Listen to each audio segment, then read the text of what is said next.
নমস্কার, আমি উপেন কর্মকার IAMTI medical ইনস্টিটিউটের টিচার বলছি। আজকে আমরা মাইগ্রেনের উপর কিছু বলবো। এই মাইগ্রেন কেন হয়, কিভাবে হচ্ছে এবং তার সমাধান কি। আমরা অধিকাংশ মানুষই দেখি মাইগ্রেনের যন্ত্রণায় আমরা ভুগি। এই মাইগ্রেন থেকে কি করে মুক্তি পাওয়া যায় বা কিভাবে মাইগ্রেন হলে আমরা চলাফেরা করব, তার যদি একটু টিপস দেওয়া যায় তাহলে পরে সকলের সুবিধা হয়। তাই আমাদের এই ইনস্টিটিউট থেকে আমরা প্রতি সপ্তাহে একটা করে এই বিভিন্ন রোগের উপর আমরা টিপস দিই। তা আজকে আমরা মাইগ্রেনের উপর করব। তাহলে আমাদের প্রথম প্রশ্ন হচ্ছে যে মাইগ্রেন কাকে বলে বা মাইগ্রেন কি। মাইগ্রেন হলো মানুষের অর্ধাংশ অর্থাৎ মাথার অর্ধাংশ জুড়ে যখন যে ব্যথা বা যন্ত্রণা হয় তাকে আমরা সাধারণত মাইগ্রেন বলে থাকি। এই মাইগ্রেন কখনো 2 থেকে 3 ঘন্টা চলতে পারে, আবার সারাদিনও চলতে পারে, আবার 24 ঘন্টা ধরেও চলতে পারে। এ কখন হবে, কতটুকু সময় হবে, কিভাবে হবে এটা বলা মুশকিল। কিন্তু এখনো পর্যন্ত বিজ্ঞানীরা মাইগ্রেন কেন হয় সঠিকভাবে নির্ণয় করে পারেনি। তবে কিছু কিছু সিমটম আমরা পেয়েছি বা কারণ পেয়েছি, তার উপর নির্ভর করে আমরা এই মাইগ্রেনের চিকিৎসা বা মাইগ্রেন সম্পর্কে আমরা জানাবো। যেরকম 70% মানুষের মাইগ্রেন হওয়ার কারণ হচ্ছে বংশগত কারণ।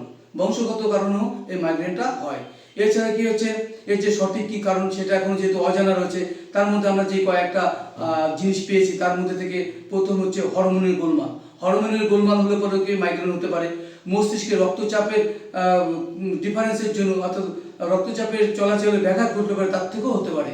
অর্থাৎ রক্ত চলাচল যেই পরিমাণ হয় তার থেকে যদি রক্ত চলাচলের পরিমাণ কমে যায় বা কোনো কারণে রক্ত চলাচলের ব্যাঘাত ঘটে তাহলে পরে এই মাইগ্রেনের সমস্যা হয়। এছাড়া রয়েছে কি, মাথার খুলির মধ্যে যদি কোনো কারণ মতো আঘাত লাগে, মাথার খুলি ফেটে গেল, তার থেকেও আমাদের মাইগ্রেন হতে পারে। এছাড়া কি, মানসিক কারণে, তারপর যে আঘাতপ্রাপ্তির কারণে, ভিটামিন বি কমপ্লেক্সের কারণে, চোখের মধ্যে উজ্জ্বল আলো পড়ার ফলে আমাদের মাইগ্রেন হতে পারে। এছাড়া ঋতুকালে, মহিলাদের ঋতুকালে এই মাইগ্রেন হয়। ঘুম কম হলে মাইগ্রেন হতে পারে, আবার অধিক ঘুমালেও মাইগ্রেন হতে পারে। এছাড়া কি হচ্ছে, গর্ভ নিরোধক বড়ি যদি খাওয়া হয় তা থেকেও মাথা যন্ত্রণা মাইগ্রেন হতে পারে। সময় সময় খাদ্য ঠিক মতো না খেলে তার ফলেও মাইগ্রেন হতে পারে। অতিরিক্ত দুর্বল হয়ে গিয়ে এবং অতিরিক্ত দুর্বলের সাথে সাথে অতিরিক্ত চিন্তা করার ফলেও আমাদের মাইগ্রেন হতে পারে। তাহলে আমরা মাইগ্রেনের লক্ষণগুলো আমরা কি পাচ্ছি, এতক্ষণ গেল আমাদের কারণ, কি কারণে আমাদের মাইগ্রেন হয়। এখন আমরা দেখবো লক্ষণটা কি আছে। এই মাইগ্রেনের লক্ষণের মধ্যে হচ্ছে মাথার অর্ধেক অংশ জুড়ে প্রচণ্ড পরিমাণে যন্ত্রণা হয়, প্রথম লক্ষণ। দ্বিতীয় লক্ষণের মধ্যে আমরা কি করতে, মাথা ভারী হয় এবং দপদপ করে, মাথা ভারী হয় এবং দপদপ করে, প্রচণ্ডভাবে ঘাম হতে পারে, মুখের স্বাদ চেঞ্জ হয়ে যেতে পারে, অর্থাৎ মুখের বিভিন্ন রকম স্বাদ আসতে পারে। যেই স্বাদটা আমরা যেরকমভাবে পাই আমরা সেইভাবে নাও পেতে পারি, মুখের স্বাদের পরিবর্তন ঘটতে পারে। চোখের সামনে কালো বস্তু দেখা যায়, মনে হচ্ছে যেন চোখের সামনে তাকাচ্ছি, মনে হচ্ছে কি যেন কালো কি জিনিস চোখের সামনে রয়েছে, এগুলোও দেখতে পারি। আলো দেখতে পারে, আলোর আতঙ্ক হয়, যে আলোটা চোখের সামনে পড়লো আতঙ্ক হচ্ছে, এবং দৃষ্টিভ্রমও হতে পারে। দৃষ্টিভ্রমের ফলেও আমাদের এই মাইগ্রেন হতে পারে। এছাড়া কি হচ্ছে, ক্লান্তি, অবসাদ, দুঃখ, চিন্তা, এই সিমটমগুলো আসে। এবং যদি দেখা যায় নার্ভের থেকে হচ্ছে তাহলে পরে কি আমাদের দুঃখ, চিন্তা, অবসাদ এগুলো বেশিরভাগই থেকে যায়। আচ্ছা, তারপরে রয়েছে মাথা ঘোরা, বমি ভাব, এর থেকেও আমাদের মাইগ্রেন আসে। যদি গর্ভবতী অবস্থায় অনেক সময় দেখা যায় মাথা ঘোরা, বমি হয়, তার ফলেও কি হচ্ছে এই মাইগ্রেন হতে পারে। মুখমণ্ডল পাণ্ডুবর্ণ হয়ে যাবে এবং জ্বর ভাবও থাকতে পারে। এই সিমটমগুলো যদি থাকে তাহলে আমরা বুঝে নেব যে এটা মাইগ্রেন। এই মাইগ্রেন সাধারণত আমরা কি করি, এই মাইগ্রেন হলে পরে আমরা যে কোনো হচ্ছে স্যারিডন বা এই জাতীয় কোনো ওষুধ খাই, কিন্তু স্যারিডনটা খাওয়াটা শরীরের পক্ষে ভালো নয়। এর ফলে কি হচ্ছে, স্যারিডন না খেয়ে আমরা কি খেতে পারি, কোনো পেন কিলার ওষুধ আমরা খেতে পারি। যদি পেন কিলার ওষুধ খাই তাহলে আমাদেরও মাইগ্রেন কমে যায়। কিন্তু যদি কোনো কারণবশত দেখা যায় যে মাইগ্রেন আমাদের পেন কিলার খেয়ে কমছে না, তার পরিবর্তে কি হচ্ছে, যদি না কমে তাহলে আমাদের অন্য কোনো ব্যবস্থা নিতে হবে। এই অন্য কোনো ব্যবস্থা যদি দেখা যায় যে আমাদের মাথা দপদপ করছে, কোনো কিসের থেকে গরম থেকে ঠান্ডার মধ্যে গিয়ে বসেছি, বা গরমের ফলে আমাদের মাথা দপদপ করছে, তাহলে কি শরীরকে ঠান্ডা করলে পরে বা মাথায় একটু জল নেওয়ার ফলে কি হচ্ছে, আস্তে আস্তে আমাদের মাইগ্রেনটা কমে যেতে পারে। তারপর যদি দেখা যায় অন্য যে সমস্ত কারণগুলো রয়েছে, অতিরিক্ত শব্দের ফলে যদি মাইগ্রেন হয় তাহলে শব্দ থেকে সাইড হয়ে গেলে, বা অতিরিক্ত উজ্জ্বল আলো থেকে যদি মাইগ্রেন হয় তাহলে সেই উজ্জ্বল আলো থেকে সরে গেলে পরে আমাদের মাইগ্রেনটা কমে যেতে পারে।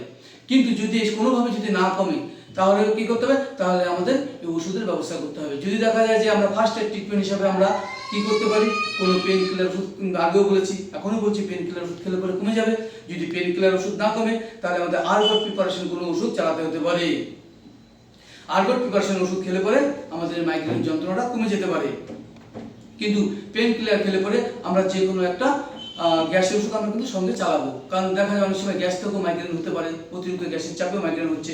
যদি এরকম দাঁড়ায় তাহলে গ্যাসের ওষুধ খেলে এবং পেন কিলার খেলে কমে যাবে। আর এতেও যদি না কমে তাহলে আমরা কি করছি, আমরা আরগট প্রিপারেশন কোনো ওষুধ আমরা চালাতে পারি। এই আরগট প্রিপারেশন ওষুধ চালালে পরে আমাদের মাইগ্রেনটা কমে যেত, কিন্তু আরগট প্রিপারেশন ওষুধ চালালে পরে যে দ্রুত সাথে সাথে কমে যাবে তা কিন্তু কমে না, একটু সময় নেয়। এবং এটা কি হচ্ছে, দীর্ঘস্থায়ী চিকিৎসার ক্ষেত্রে আমরা এই আরগট প্রিপারেশনটা ব্যবহার করতে পারি বা আমরা খেতে পারি। এই আরগট প্রিপারেশনের মধ্যে আমাদের যে সমস্ত ওষুধগুলো রয়েছে, মাইগ্রানিল ট্যাবলেটটা যদি খাই তাহলে আমাদের কমে যেতে পারে। এবং এছাড়া হচ্ছে মিগ্রিল ট্যাবলেট যদি খাই তাতেও আমাদের কমে যেতে পারে।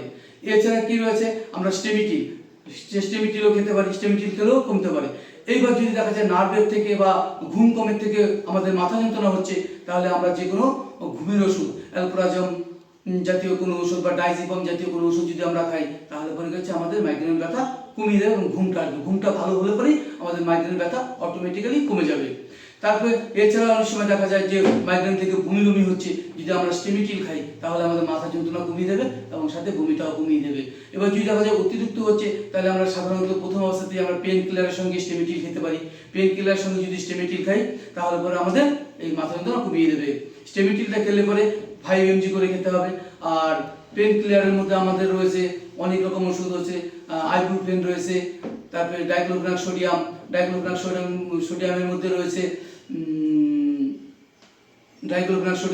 আমরা পাচ্ছি ভোভিরন ট্যাবলেট,